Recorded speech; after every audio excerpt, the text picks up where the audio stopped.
گائے کاٹنی کیسے؟ پہلی بات، آپ قصائی کو کنٹرول کرنے کا طریقہ کسی انسٹیٹیوٹ میں جا کے سیکھیں آپ، کیونکہ گائے سے زیادہ بقرعید کے دنوں میں قصائی کو کنٹرول کرنا مشکل کام ہے. حقیقت بتا رہا ہوں آپ کو. قصائی گڑبڑیں کرتے ہیں.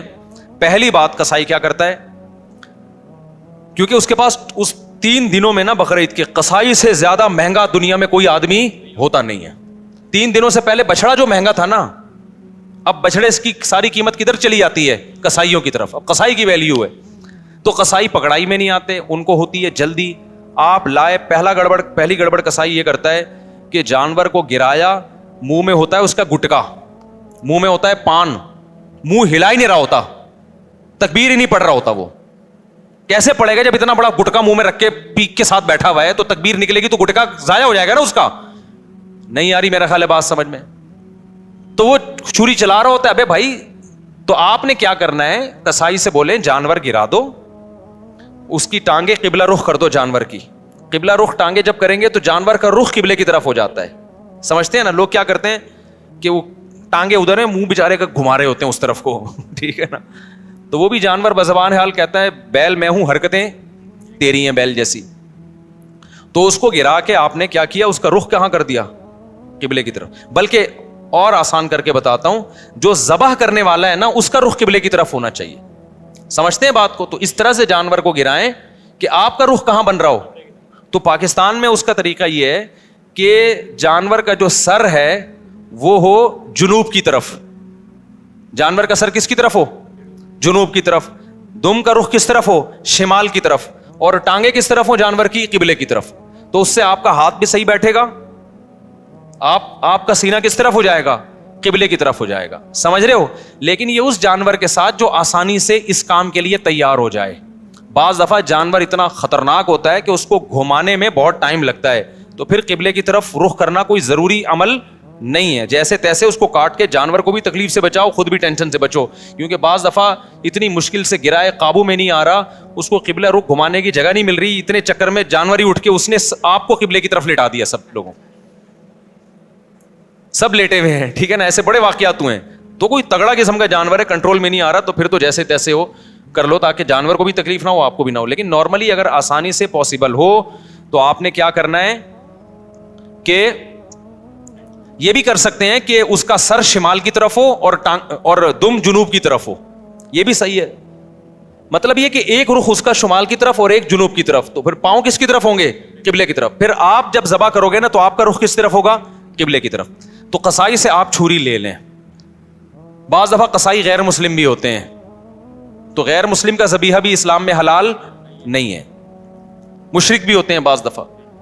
میں نہیں کہہ رہا وہم کریں خام خواہ میں قصائیوں کی رپورٹ وہاں طلب کا شناختی کارڈ دکھائے اسلام لکھا ہے کہ نہیں لکھا، اتنی تکلف کی ضرورت نہیں ہے. لیکن احتیاط کرنے میں میرا خیال ہے کوئی حرج. قصائی کو پہلے سے جانتے ہیں تو ٹھیک ہے، نہیں جانتے تو پھر خود ذبح کر لو بھائی، سنت ہے نا. یہ کیا خیال ہے؟ ہمارے نبی نے تو خود جانور ذبح کیا ہے، بیگم سے بھی ذبح کروا سکتے ہیں. تو اب آپ نے، میں بیگم سے اس لیے کہہ رہا ہوں کہ بعض لوگ سمجھتے ہیں کہ عورت ذبح نہیں کر سکتی، حرام ہو جاتا ہے، کوئی ایسا کچھ نہیں ہے. تو وہ بھی ذبح کر سکتی ہے. باقی زیادہ اس میں تفصیل میں نہیں جانا چاہتا. اب آپ نے کیا کیا کہ رخ آپ کا قبلے کی طرف ہے. قصائی سے صرف یہ پوچھ لیں چھری رکھنی کہاں پر ہے، کیونکہ ہمارے ایک جاننے والے نے بکرا ذبح کیا، یہاں سے کاٹ دیا، اتنی لمبی گردن اس کی. تو اتنا بھی نہیں ہوتا بھائی، جہاں سے کاٹنا ہے وہاں سے کاٹو. تو رکھ کے آپ نے زور سے بسم اللہ اللہ اکبر پڑھنا ہے. آہستہ سے نہیں پڑھنا، بلکہ آہستہ سے پڑھ لیں گے تو بھی قربانی ہو جائے گی، لیکن زور زور سے کیا پڑھنا ہے؟ بسم اللہ اللہ اکبر. اور علماء کہتے ہیں قریب والے لوگ بھی پڑھیں تاکہ چھری چلانے والے کو یاد آ جائے. آپ نے جب ذبح کیا تو صرف 4 رگیں کاٹنی ہیں اس کی. ایک نرخرا، یہ جو خوراک کی نالی ہے، ایک سانس کی نالی ہوتی ہے، اور 2 ودج ہوتی ہیں جو دل سے پریشر کے ساتھ خون دماغ کی طرف لے کے جا رہی ہوتی ہیں نا. 2 نالیاں بہت پریشر سے اس سے خون نکلتا ہے. تو یہ 4 ٹوٹل نالیاں کٹ جائیں گی. اس کے بعد مزید کچھ نہ کاٹیں. آج کل قصائی کاٹتے چلے جاتے ہیں کیونکہ وہ چاہتے ہیں جانور جلدی ٹھنڈا ہو جائے، پھر جا کے وہ اندر نلی پہ چھرا مارتے ہیں اندر. اس سے جانور ٹھنڈا جلدی ہو جاتا ہے، لیکن اس کا نقصان کیا ہے کہ جانور کا خون جسم سے اچھی طریقے سے نہیں نکلتا. ذبح کرنے میں جو ایک بہت بڑی حکمت ہے وہ ہے کہ جانور کی باڈی سے اس کا خون نکل جائے سارا. خون اچھی چیز نہیں ہے. اب گورے بھی اس بات کو مان رہے ہیں، وہ بھی ذبح کی طرف آ رہے ہیں کہ بلڈ نکلنا چاہیے. خون میں بیماریاں ہوتی ہیں، خون کوئی انسانوں کے کھانے کی چیز نہیں ہے. تو اب اگر یہ حرام مغز میں جب وہ مارتے ہیں نا چھرا, اس سے جانور کے اعصاب ٹھنڈے ہو جاتے ہیں, تو دماغ نے جو باڈی کو میسج بھیجا ہوا تھا کہ ایمرجنسی لگی ہوئی ہے, تڑپو, اور باڈی تڑپ رہی تھی, اور اس کی وجہ سے خون کیا ہو رہا تھا, بہت تیزی سے نکل رہا تھا. تو جب وہ اس کا سارا نروس سسٹم ہی خراب ہو گیا, تو باڈی کے احساس ختم, باڈی تڑپنا ختم, اور بلڈ نکلنا ختم. تو قصائی لوگ یہ کام کرتے ہیں تاکہ جب گوشت کے اندر خون زیادہ رہے گا نا, عام دنوں میں اس لیے کرتے ہیں کہ گوشت میں خون رہے گا تو گوشت کا ویٹ زیادہ ہوتا ہے, تو اکنامیکلی ان کو وہ سستا پڑتا ہے. اس کے نقصان کیا ہوتا ہے, پبلک کو بیماریاں کھانے کو ملتی ہیں.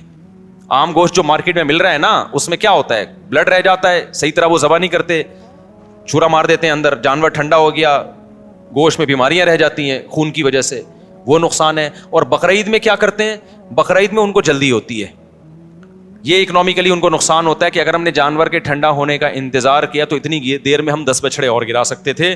ہمیں وسیم کے یہاں بھی جانا ہے, غفار کے یہاں بھی جانا ہے, ستار کے یہاں بھی جانا ہے, سارا یہ تھوڑی کہ ہم اس کے ٹھنڈا ہونے کا انتظار کریں گے.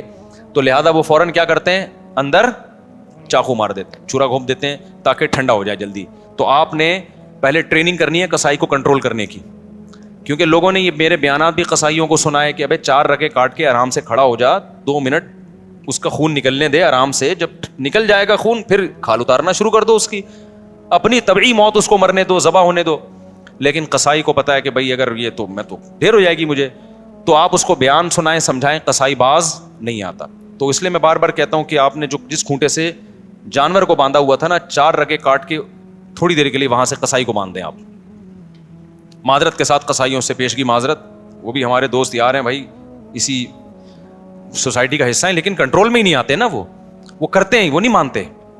تو آپ نے تھوڑی دیر کے لیے جتنے بندے بیل پر تھے وہ سارے بیل کو چھوڑ کے کس پہ آ جائیں, قصائی پہ آ جائیں, اس کو کنٹرول کریں. وہ کاٹے گا, اندر تک کاٹتا رہے گا, اس کو بولے 4 رگیں کٹ گئی بس, سمجھ رہے ہو, اس سے گوشت میں ذائقہ بھی آئے گا, گوشت میں بیماریاں بھی نہیں آئیں گی. اور شریعت کا جو حکمت ہے کہ گوشت پاک ہو جائے, کیونکہ خون پاک چیز ہے یا ناپاک چیز ہے, ناپاک چیز ہے, تو گوشت کو شریعت چاہتی ہے خون سے کیا ہو جائے, پاک ہو جائے, تو پاک ہو جائے گا.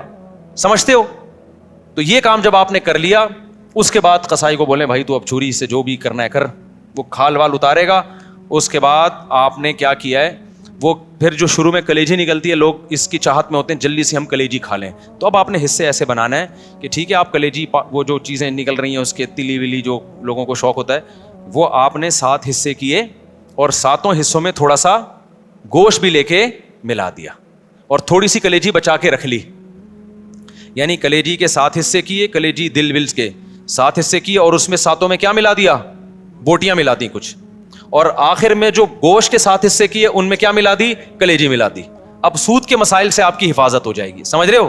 اب اگر کہیں تھوڑا زیادہ تھوڑا کم بھی چلا گیا نا, تو سودی حکام جاری نہیں ہوتے. پھر آخر میں پھر بھی بہتر ہے تول دیں, تاکہ لوگوں کو بھی نہ ہو نا, تولنے میں لوگوں کے دل بھی صاف رہتے ہیں کہ پتہ نہیں کیا یہ برتن میں نہیں ہوتا صحیح دفعہ. سمجھ رہے ہو کہ نہیں سمجھ رہے, یہ کام آپ نے کرنا ہے.